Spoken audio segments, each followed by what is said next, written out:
Gente fala. Olá, meu nome é Alisson Azevedo, eu trabalho na assessoria de atendimento, suporte à zona, sustentabilidade, acessibilidade aqui do Tribunal Regional Eleitoral de Goiás e nós estamos começando o projeto Compreendendo a Diversidade das Deficiências. Nesse projeto nós queremos trazer vivências de pessoas com deficiência, de suas famílias, seus familiares, para a gente entender como é que essa experiência de cada deficiência, quais são as barreiras enfrentadas, quais são as potencialidades, quais são os apoios necessários. Nós estamos aqui eu estou aqui com a nossa intérprete de Libras, a Camila Vitória, daqui ela vai revezar aqui com a Rafaela Silva, que são as nossas intérpretes aqui do TRE de Goiás. E eu estou com duas convidadas hoje para esse nosso projeto. A Ana Cláudia Matias. A Ana Cláudia é pedagoga, é especialista em literatura, trabalha na rede de educação municipal lá de Palmeiras e de Campestre, e é mãe atípica, e ela vai falar conosco hoje sobre uma síndrome rara, que é a síndrome de Prader-Willi. Tudo bem, Ana? Tudo bem. É um prazer muito grande falar hoje assim sobre algo que transformou minha vida, que é o meu filho, né? Que é essa síndrome que fez com que a gente olhasse para lugares que a gente nunca tinha olhado. E agradeço muito pela iniciativa, por esse projeto, ainda mais quando se trata de doenças raras, que a gente pouco fala.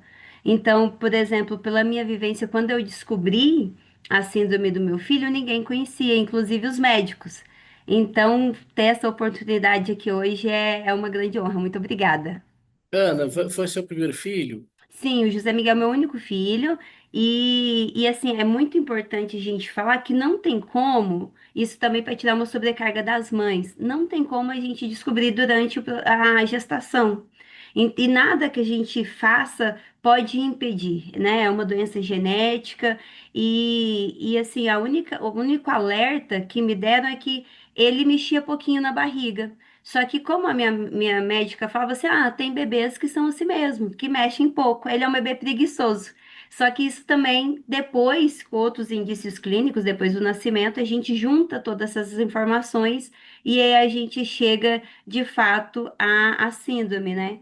Então, foi uma gestação super tranquila, foi uma gestação, eu trabalhei até o dia que ele nasceu, então foi tudo muito bem, sabe? Muito bem acompanhada, muito bem assistida durante o processo gestacional. E eu falo que tem coisas que só Deus explica, e foi o caso do José Miguel. Porque ele nasceu no hospital que eu não tinha programado, numa data que eu não tinha programado, ele nasceu 15 dias antes. Então, e com uma médica que era para ter saído do plantão, uma pediatra, mas que teve que ficar. E essa médica foi por causa dela que nós descobrimos tão precocemente a síndrome do José Miguel. Ô, Ana, assim, quais foram os primeiros sinais assim do Zé Miguel? Você falou da barriga, quais foram os primeiros sinais assim que colocaram você em alerta para a Então, síndrome? é o que mais chama a atenção na síndrome é a hipotonia. Hipotonia é quando a gente é bem molinho. Ele era bem mole, pele mole. Ele demorou, para você ter ideia, 10 dias para abrir os olhos. Então, quando ele nasceu, teve que ser cesariano, teve que ser um parto cesáreo, porque ele estava pélvico. Porque para fazer o parto normal, a cabecinha fica para baixo, o neném nasce. No caso dele, eram os pés que estavam. Então, ele estava pélvico, não dava para ser um parto normal, tinha que ser cesáreo, porque ele não tinha encaixado. E foi também tudo muito bem feito, assim, porque se a gente tivesse tido um parto normal, seria perigoso para mim e para ele, porque ele não tinha força para ajudar nesse Pois é, porque eu olhei nascimento. lá, tava ligado lá Então, o quando ele botãozinho. nasceu, ele Lá precisou dentro da sala de de máquina. oxigênio. Ele Pô, não nasceu tinha esse muito desligando aqui, mole cai. e precisou de oxigênio. Quando ele nasceu e precisou de toda essa ajuda médica, ele já foi direto para a UTI. E lá, essa médica, que eu falei que foi um anjo em nossas vidas, ela olhou para ele e falou assim: não. esse menino, ele tem características dessa síndrome. E ela imediatamente, com menos de 24 horas, já tirou o sangue dele e mandou para São Paulo. Ele nasceu em Florianópolis, lá em Santa Catarina. E ela mandou para São Paulo para ser avaliado. E por que que ela suspeitou? Se é uma doença rara, ninguém conhecia.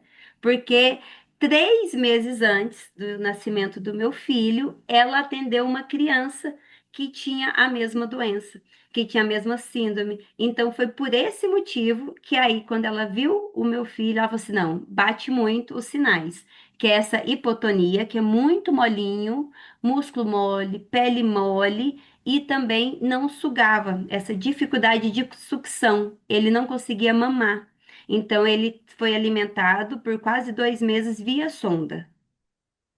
Deixa eu trazer a Valdete para a nossa conversa. A Valdete Soares é mestranda em psicologia, é especialista na área. Valdete, boa, tudo bem?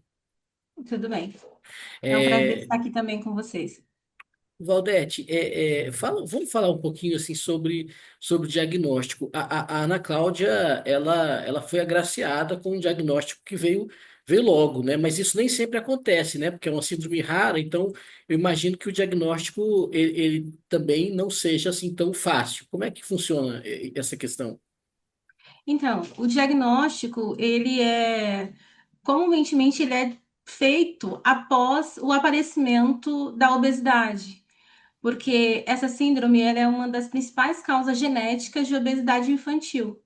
Então, quando a criança ela começa a apresentar essa obesidade, onde a criança ela não tem um excesso de alimentação, mas ela começa a ganhar peso de forma normal, começa essa suspeita.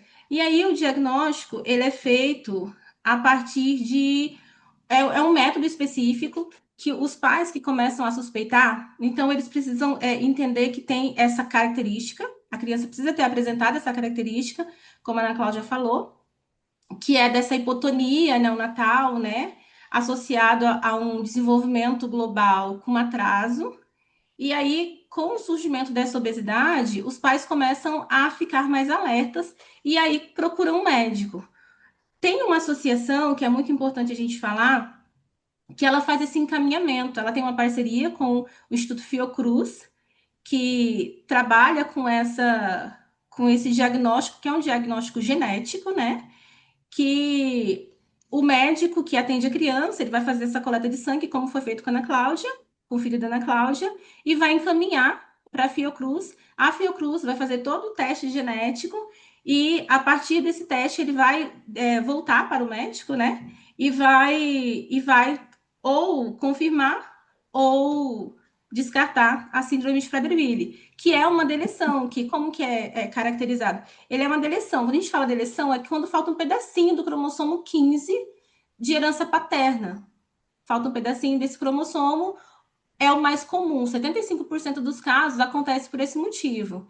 Né? Tem outros dois casos também, que são fatores etiológicos, que a gente chama, da síndrome, que pode ser por dissomia uniparental, que é cerca de 20% só, que acontece, que é quando tem dois cromossomos de herança materna, dois cromossomos 15 de herança materna, e nenhum de herança paterna. Ou até um terceiro caso, que é o mais raro, que é só cerca de 3%, que é por imprint, que é quando tem os dois cromossomos, só que o cromossomo de herança paterna, ele não funciona direito, de uma forma bem clara, assim, é quando ele não funciona direito.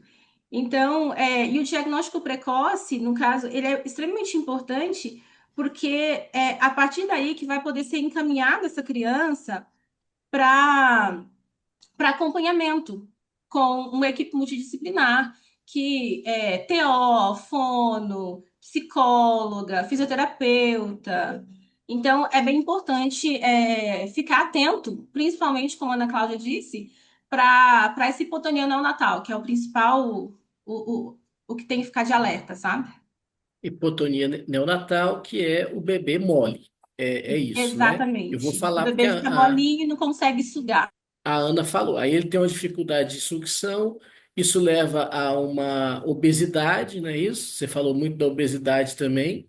E eu vou voltar para a Ana Cláudia, porque Eu li assim que tem várias decorrências da síndrome, né? Que são decorrências assim, o comprometimento intelectual, que é o atraso na aprendizagem, o comprometimento físico, e aí eu queria que você falasse do Zé Miguel, como é que tá hoje o desenvolvimento dele, como é que está o apoio, eu vi também uma série de cuidados assim que precisa ter com a alimentação. Eu queria que você contasse um pouco da sua história, quantos anos ele tem hoje, como é que está esse desenvolvimento dele e os apoios que ele recebe, o que ele precisa ou não recebe, né? Porque a Sim. gente sabe da realidade, né? Como é que isso funciona para vocês, para Sim, você e para ele. e é assim, você falou de uma coisa muito importante, esses apoios. Por isso que é tão importante a gente ter ações governamentais que apoiem, mas locais que disponibilizam pelo SUS tratamentos multidisciplinares. O José Miguel, além de ter nascido molinho, não conseguir sugar, ele não precisou fazer uma das coisas que é mais comuns acontecer na Prada, fazer uma gastrostomia, ele se alimentar pelo estômago. Não precisou. Ele, por causa da fono, de terapia intensiva com a fono, ele conseguiu devagarinho ir comendo, se alimentando pela boca. Hoje, José Miguel está com 8 anos. Ele começou a andar com 4 anos de idade, então teve esse atraso físico. E isso só aconteceu porque ele fez muita terapia e muita fono. E nós conseguimos pelo SUS ali na Vila São Cotolengo, que ajuda, né, muitas pessoas, que é aqui aí perto de Goiânia. Trindade, E né? isso, em Alvila, Trindade, isso. exatamente. A gente ia para lá todos os dias, e onde que ele fazia fisioterapia. O CRER também ajuda muito para quem mora ali mais em Goiânia, Senador Canedo, mas nós que moramos aqui em Campestre, nós vamos ali mais para Vila São Cotolengo. Então, ele teve todo esse apoio, porque se não fosse esse apoio, eu de verdade hoje não sei se meu filho estaria tão bem quanto está. Ele tem sim uma deficiência intelectual. Antes era uma deficiência intelectual severa. Hoje, ele faz acompanhamento com a psicóloga, psicopedagoga, terapeuta ocupacional, fono, físio, faz psicomotricidade, faz karatê, porque por causa da escoliose, que ele tem uma escoliose assim bem progressiva, está evoluindo rápido, e é uma característica da síndrome, essa escoliose, que é a coluna tortinha, e também faz pilates e fisioterapia específica para coluna. Então, se a gente não tivesse no início o apoio do SUS para fazer essas terapias, e hoje o plano de saúde, e também a gente paga terapias particulares, o José Miguel não estaria tão bem quanto está. Uma coisa que a Val falou que é muito importante, que é a hiperfagia. O que que é hiperfagia? É uma das maiores características da síndrome, que é essa compulsão alimentar. O meu filho, se tivesse um checklist para falar assim, aqui é da síndrome, acho que ele bateria todos, assim. Que ele nasceu hipotônico, molinho, ele tem escoliose, que é a coluna torta, que é uma das características, e a hiperfagia dele, que é essa compulsão alimentar. Por que que tem? Porque o hipotálamo deles não funciona, não faz, não desenvolve, desempenha a função que deveria. Não tem essa comunicação entre estômago e cérebro. Então, ele não sabe que ele está saciado, ele não sabe que comeu. Então, com 3 anos de idade, ele nem andava, e a gente teve que colocar cadeados na geladeira. Sabe, é muito triste falar isso, porque ele roubava comida. Então, ele, como o perigo de obesidade é muito grande, a gente tinha que trancar as coisas, as comidas, para ele não poder comer. Então, com terapia, hoje melhorou muito. Hoje a gente não tranca a geladeira, armário não é trancado, mas a alimentação é bem regrada. Aqui em casa não tem açúcar, não tem bolacha. Então, tem todos esses cuidados, e só acontece esses cuidados porque a gente teve um diagnóstico precoce e a gente começou o tratamento muito cedo. Porque hoje a gente conhece casos, né, Valdete, onde crianças que têm a idade do meu filho têm mais de 60 quilos, com 8 anos de idade, têm uma obesidade muito avançada, porque não sabia que tinha síndrome, então se alimentava de forma errada, né? E também não regrava comida, porque não sabia que aquela compulsão, aquela vontade de comer o tempo todo era de fato uma compulsão, achava que poderia ser fome, às vezes acha que é ansiedade. e, na verdade, é uma característica da síndrome. Então, hoje, a gente poder falar isso é muito importante para chegar a outras pessoas que, às vezes, têm um filho que tem essas características e não sabe que ele tem a síndrome. Hoje, como a Valdete falou, tem a associação que faz esse exame de forma gratuita. Na época que nós descobrimos, ele nasceu em 2017, não tinha. Então, o exame, se eu não me engano, na época custava R$ 6.000. Aí a gente entrou, né, e o plano pagou. Mas é um exame de alto custo. Então, se a gente não tiver essa ajuda, né, fica difícil as pessoas também ter acesso ao diagnóstico, o que complica tudo. O Outra José coisa que eu Miguel acho que é hoje, importante, pode falar, Val, desculpa. não, você falando, eu lembrei que é uma coisa que é bem importante da gente pontuar também é que a criança, ela apresenta algumas endocrinopatias, que são algumas deficiências endócrinas do sistema De endocrino, hormônio. exatamente, de hormônio. E aí, tem uma que é bem específica da síndrome, que é a deficiência do GH, que é o hormônio do crescimento. E esse hormônio do crescimento, se não reposto de forma efetiva, ele também ajuda nesse aumento de gordura corporal, o que acaba.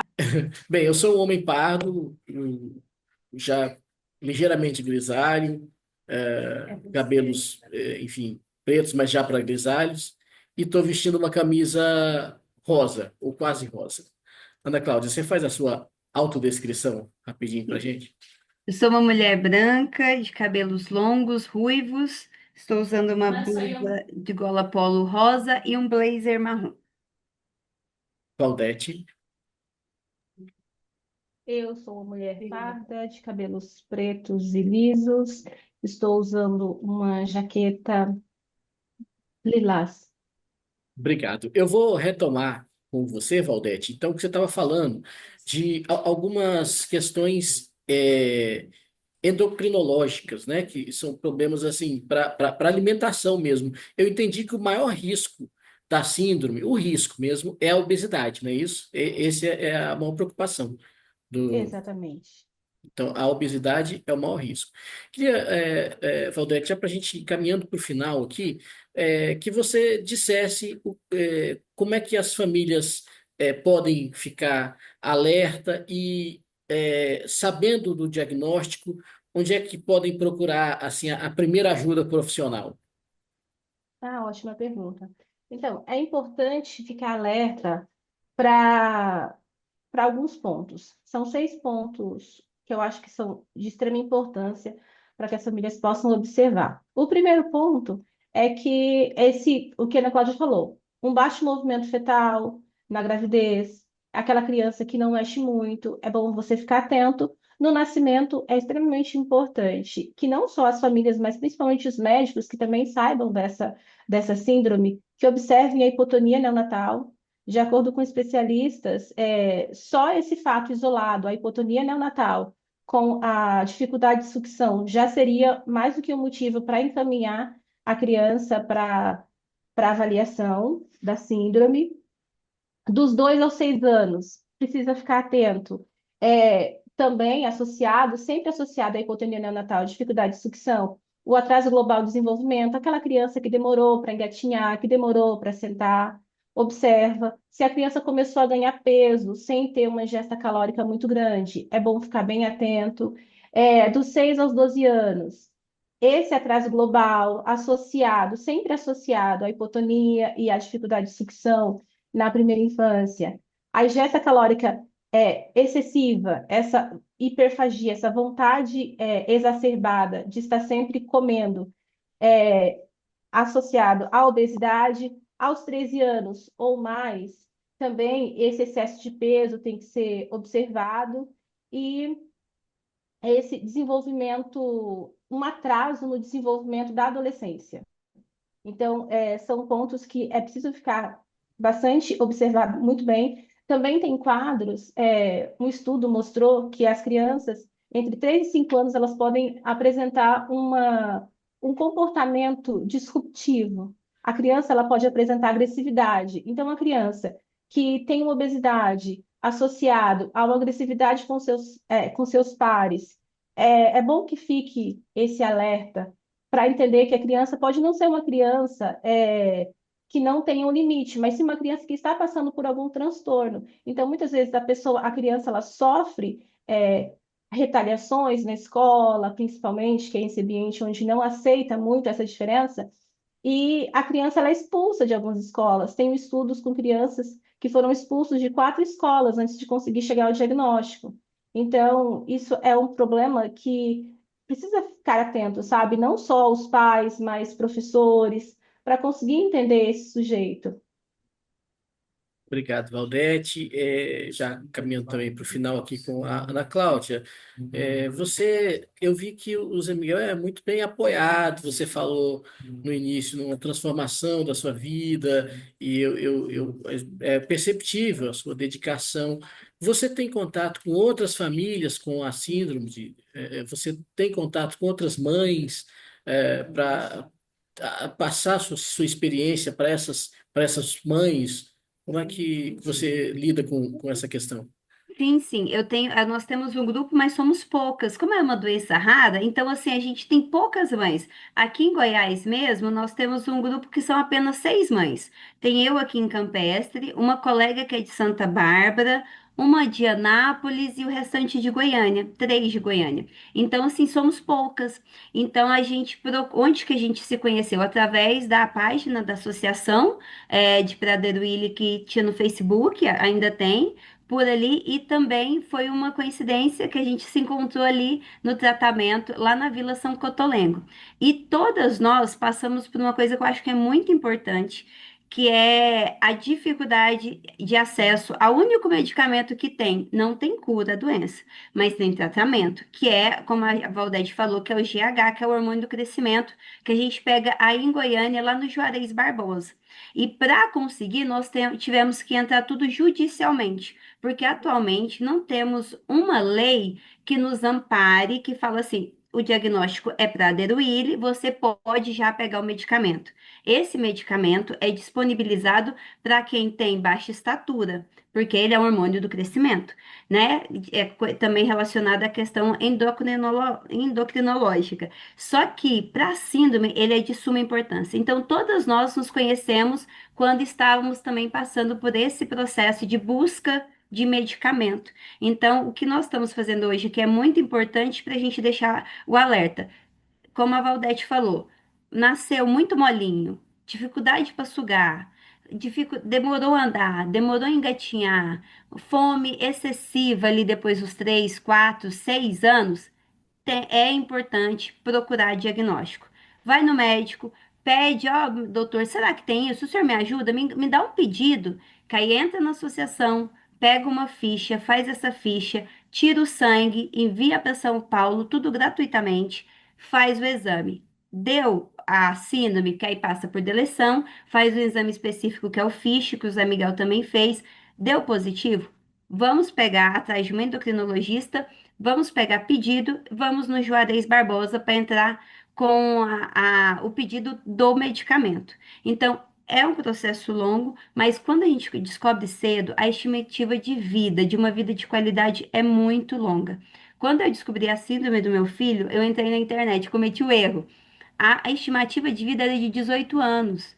Hoje nós conhecemos pessoas que têm Prader que têm mais de 60 anos. São poucos, sim, mas quando a gente tem esse diagnóstico cedo, quando a gente tem a informação correta, a qualidade de vida deles é comum, é isso, é comum. Eles vão ter uma vida saudável e acesso. Acho que isso é o mais importante, que eu acho que você traz muito, Alisson, aqui com essa oportunidade da nossa fala, acesso. Nossas crianças e médicos precisam de informação para que elas tenham acesso a tratamento correto, diagnóstico precoce e para que assim tenham uma qualidade de vida cada vez melhor. Vida plena, né? Muito bom, Isso, muito bom. exatamente. Bem, eu conversei com a Ana Cláudia Matias, com a Valdete Soares, sobre a síndrome de Prader-Willi, nesse projeto Compreendendo a Diversidade das Deficiências. Muito obrigado, Ana Cláudia. Muito obrigado, Valdete. Vocês comunicam muito bem, foi muito agradável a nossa conversa. Queria agradecer a vocês. Nós que agradecemos. Muito obrigada, viu? Muito obrigada pela oportunidade de falar dessa síndrome que é tão rara e importante. Muito obrigado. Encerra.